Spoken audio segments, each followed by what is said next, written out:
yapıyoruz? Ne yapıyorduk kalemle? Ne yapıyorduk? Böyle çiziyoruz, yazı yazıyoruz. Aferin, çak. Oley. Tamam. Peki Zeynep Miray, bu ne? Ekmek. Evet. Peki neyle kesiyoruz ekmeği? Bunu kesiyoruz. O neydi?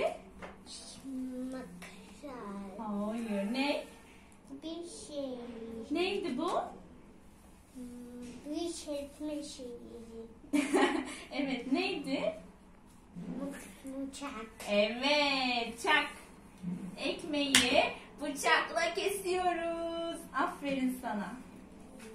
Ama bu kadar yeter. Yeter mi? Evet. Son bir tane daha sorayım. Peki kağıtları neyle kesiyorduk? Bunlar kesiyoruz. Neydi bu? Makas. Makasla kesiyorduk. Kestik seni. Aa, çak. Aferin sana.